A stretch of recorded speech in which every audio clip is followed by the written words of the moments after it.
জঙ্গলে কাঠ কাটতে যেত। রোজের মতো ও জঙ্গলে কাঠ কাটছিল, তখনই সন্ধে হয়ে যায়। আরে এ কি, আজ তো সময়টা জানতেই পারলাম না। এখন যদি রাত হয়ে যায় তাহলে তো অনেক বড় বিপদে পড়ে যাব। তারপর ও ঘরের দিকে ফেরত যাচ্ছিল, আর তখনই জোরে জোরে বৃষ্টি আরম্ভ হলো। আরে এ কি, হঠাৎ বৃষ্টি কি করে হচ্ছে? কিছুক্ষণ ওই গাছের নিচেই দাঁড়িয়ে যায়। ও তাড়াতাড়ি করে ওই গাছের নিচে গিয়ে দাঁড়িয়ে পড়ে। তখনই ওখান থেকে আজব আজব আওয়াজ শোনা যায়। আরে কেমন শব্দ শোনা যাচ্ছে! হে ভগবান, আমার মনে হয় আজ অনেক বড় বিপদে পড়বো আমি। তখনই বৃষ্টি থেমে যায় আর ও নিজের গ্রামের দিকে চলতে লাগে। তখনই ও অনুভব করলো যে কেউ ওকে তাড়া করছে। ও বারবার পেছন ফিরে দেখে, কিন্তু ও পেছনে কাউকে দেখতে পারে না। তারপর ও আগে যেতে লাগলো। তখনই পেছন থেকে কেউ ওকে নাম ধরে ডাকে, বিজু, বিজু, কোথায় যাচ্ছ? বিজু, বিজু। ও অনেক ভয় পেয়ে গেল আর আবার ফিরে দেখলো, কিন্তু ওখানে কেউ ছিল না। তারপর ওর গ্রামের লোকেদের কথা মনে পড়লো। ওরা বলতো যে জঙ্গলে রাত হওয়ার পরে তোমাকে কেউ যদি পেছন থেকে ডাকে তো ঘুরে না দেখতে। হে ঠাকুর, আজকে তো অনেক বড় বিপদে পড়ে গেলাম। এখন যা কিছু হয়ে যাক, আমি আর পেছনে ফিরে তাকাবো না। তারপর ও গ্রামের দিকে চলতে লাগলো। তখনই হঠাৎ একটা ডাইনি বিজুকে তাড়া করতে লাগলো। এই বিজু, কোথায় যাচ্ছ? আমার কথা তো শোনো, বিজু। বিজু অনেক ভয় পেয়ে যায়।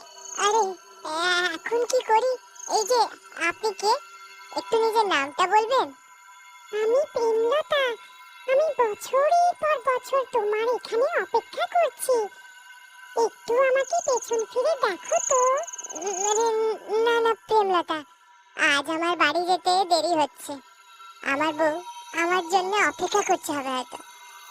আজকে আমাকে যেতে দাও, আমি কালকে আবার আসবো। না না, তুমি আমাকে এরকম করে ফেলে যেতে পারো না। তোমাকে আমার পেছন ফিরে দেখতেই হবে। বিজু অনেক ভয় পেয়ে যায়। আরে পালাও রে, এটা কোনো ডাইনি হচ্ছে। তারপরও পালাতে লাগে, আর ডাইনি ওর পেছন পেছন যায়। আরে পালাচ্ছিস কোথায় ভিতুরা? দাঁড়া, তোকে তো আমি এই জঙ্গল থেকে বেরিয়ে যেতে দেব না। আরে পালাও রে, নিজের প্রাণ বাঁচিয়ে পালাও। তারপর ও দৌড়াতে দৌড়াতে দৌড়াতে নিজের গ্রাম পৌঁছে যায়। আরে প্রিয়তমা, দরজা খোলো। আরে তাড়াতাড়ি খোলো, আমার পেছনে ডাইনি পড়েছে। আরে আসছি, একটু ধৈর্য ধরো না। জানি না কে এত জোরে জোরে দরজা পেটাচ্ছে। আরে প্রিয়তমা, দরজাটা খোলো, তাড়াতাড়ি খোলো। ওই ডাইনিটা আবার এখানে না চলে আসে। আরে এই মূর্খ মেয়ে, তাড়াতাড়ি দরজাটা খোল। তখনই এর বউ দরজা খুলে। বিজু দৌড়ে ঘরে ঢুকে পড়ে। তাড়াতাড়ি দরজাটা বন্ধ করে দাও, কোথাও ওই ডাইনিটা আমার পেছনে পেছনে এখানে না চলে আসে। হে ভগবান, আপনি ঠিক আছেন তো? আজ তো খুব জোর বেঁচে গেছি। আজকে তো ওই ডাইনিটা আমার পেছনেই পড়ে গেছিল। আপনি ওকে পেছন ফিরে দেখেননি তো? না না, আমি জানতাম যে জঙ্গলে যদি কোনো মেয়ে তোমাকে পেছন থেকে ডাকে তো কখনো ফিরে তাকাতে নেই। কিন্তু আপনাকে তো কাঠ কাটতে রোজ জঙ্গলে যেতেই হবে। এবার কালকে আপনি কি করবেন? যদি আপনি কাঠ কেটে না আনবেন তো শহরে গিয়ে কি বিক্রি করবেন? আমার তো মনে হচ্ছে এই ডাইনির জন্য আমাদের খাবারই জুটবে না। তুমি চিন্তা করো না, এমনি কিছু হবে না। আমি এই ডাইনির ভয় পেয়ে এই জঙ্গল থেকে কাঠ আনা কখনো ছাড়বো না। কিন্তু এই ডাইনি যদি কালকে আবার আপনার কিছু ক্ষতি করে তাহলে কি করবেন? তুমি চিন্তা করো না, আমার কাছে একটা উপায় আছে। তুমি গিয়ে এবারে শুয়ে পড়ো, রাত অনেক হলো। তারপর ওর বউ নিজের ঘরে শুতে চলে যায়। পরের দিন বিরজু আবার জঙ্গলে কাঠ কাটতে যায়। বিরজু ভয় ভয়ে জঙ্গলে পৌঁছায় আর কাঠ কাটতে লাগে। হে ঠাকুর, আজ ওই ডাইনিটা আবার চলে না আসে। তাড়াতাড়ি আমি এই কাঠগুলো এখান থেকে কেটে চলে যাই। এখন অবধি তো ওই ডাইনিটার ছিটে ফোটাও দেখা যাচ্ছে না। একটা কাজ করি, কালকে যে কাঠগুলো কাটবো সেটাও আজ কেটে নিই, যাতে কালকে আর জঙ্গলে না আসতে হয় আমাকে। তখন লোভে চোটে ও আরো কাঠ কাটতে লাগে। তখনই অন্ধকার হয়ে যায় আর ভয়ঙ্কর আওয়াজ আসতে থাকে। আরে কেমন আওয়াজ আসছে? লোভের জন্য কোনো ভুল তো করে দিইনি। তারপর ও ভয়ের চোটে এদিক ওদিক দেখতে লাগে। রাজা বাবু, আপনি ফেরত এসে গেলেন? আমি কখন থেকে তোমার অপেক্ষা করছিলাম। কাল তো তুমি ভয় পেয়ে পালিয়ে গেছিলে। আমি তো ভাবলাম তুমি আর ফেরতই আসবে না। কিন্তু কে কে ওখানে? এখনই আমার সামনে এসো। তারপর ওর ডাইনির কথা মনে পড়লো। আরে না না, দাদা সামনে এসো না, তোমার যা দরকার আছে ওইখান থেকেই বলে দাও। তখনই ওই ডাইনি ওখানে চলে আসে। আরে বাপরে, এ তো ডাইনি। বিরজু ওই ডাইনির দিকে পেছন ফিরিয়ে দাঁড়িয়ে পড়ে আর ডাইনি ওখানে চলে আসে। রাজা বাবু, তুমি কেমন আছো? কালকে তুমি আমার থেকে ভয় পেয়ে পালিয়ে কেন গেছিলে? একটু আমাকে পেছন ফিরে দেখো তো। আরে না না ডাইনি, আমি আপনাকে পেছনে ফিরে দেখতে পারবো না। যদি আমি পেছনে ফিরে আপনাকে দেখি তো আপনি আমাকে প্রাণে মেরে দেবেন। আরে আমাকে ক্ষমা করে দাও আর আমাকে এখান থেকে যেতে দাও।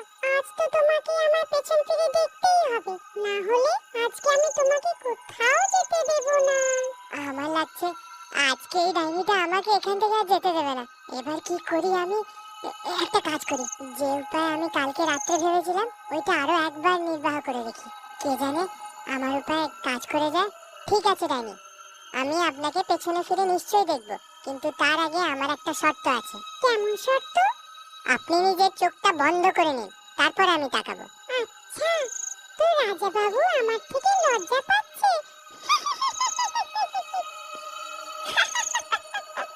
ঠিক আছে রাজা বাবু, আমি নিজের চোখ বন্ধ করছি।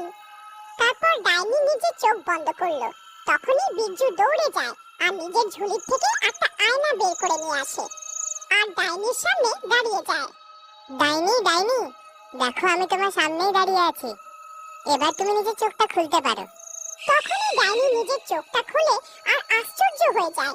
ও নিজের সামনে আরেকটা ডাইনিকে দেখতে পায়। আরে কে তুই? এ আমার ফাঁদে পড়েছে, তুই একে ছেড়ে দে। তারপর ওই ডাইনি নিজের প্রতিফলনাকে ভয় পাওয়ানোর চেষ্টা করে। এই জঙ্গলে শুধু আমার রাজ আছে, তুই এখনই এই জঙ্গল ছেড়ে এখান থেকে চলে যা। যতটা ডাইনি ওকে ভয় পাওয়ানোর চেষ্টা করে, ওর প্রতিফলনা ওকে অতটাই ভয় দেখায়। আরে এ তো আমাকে ভয়ই পাচ্ছে না, আমি একে যতটা ভয় পাওয়াচ্ছি এ আমাকে অতটাই ভয় দেখাচ্ছে। এরই ফায়দা উঠিয়ে বিরজু চুপ করে ওই আয়নাটাকে নিচে মাটিতে রাখে আর চুপটি করে ওখান থেকে বেরিয়ে যায় আর ওখান থেকে পালিয়ে যায়। আরে পালাও রে, নিজের প্রাণ বাঁচিয়ে পালাও। মনে হয় আমার উপায়টা কাজ করে গেছে। তারপর ও দৌড়ে দৌড়ে গ্রামে গেল আর গ্রামের লোকেদের সব কথা বলল। ওখানে অন্যদিকে ডাইনি নিজের প্রতিফলনাকে ভয় পাওয়ানোর চেষ্টা করতে থাকে। আরে ভাইরা, জানো তো আমার উপায়টা কাজ করে গেছে। আমি ডাইনিকে আয়না দেখালাম, তো নিজেই নিজের ছায়াকে ভয় পাওয়াচ্ছিল। এবার নিজেই ভয় পাচ্ছে, কারণ ও যত নিজের ছায়াকে ভয় পাওয়ানোর চেষ্টা করে ওর ছায়াকে ততটাই ভয় পাওয়ায়। আমার কাছে একটা উপায় আছে, যদি তোমরা সাহায্য করো আমরা সব দিনের জন্য এই ডাইনির হাত থেকে মুক্তি পেতে পারি। তারপর বিরজু নিজের উপায়ের কথা গ্রামের লোকেদেরকে বলে। ঠিক আছে ভাই বিরজু, তোমার উপায়তে আমার দম লাগছে। চলো আমরা এক্ষুনি জঙ্গলের দিকে যাই। সবাই নিজের হাতে একটা একটা আয়না ধরে জঙ্গলের দিকে চলে যায় আর একটু পরে ওখানে পৌঁছে যায়। ডাইনি এখনো নিজের প্রতিফলনাকে ভয় পাওয়ানোর চেষ্টা করে যাচ্ছিল। গ্রামের লোকে ওখানে পৌঁছে নিজের নিজের আয়নাকে সামনের দিকে করে দেয়। এই ডাইনি, তুই এখানে কি করছিস? এটা আমাদের জঙ্গল, তুই এক্ষুনি এই জঙ্গল ছেড়ে চলে যা, নাহলে আমরা সব ডাইনিরা মিলে তোকে মেরে দেব। ডাইনি নিজের সামনে এতগুলো ডাইনিকে দেখে ভয় পেয়ে যায়। হায় রে, এতগুলো ডাইনি কোথা থেকে চলে এলো? এবার লাগছে আমাকে এই জঙ্গল ছেড়ে এখান থেকে যেতেই হবে। তারপর ওই ডাইনি ওই জঙ্গল থেকে পালিয়ে যায়। বিরজু দাদার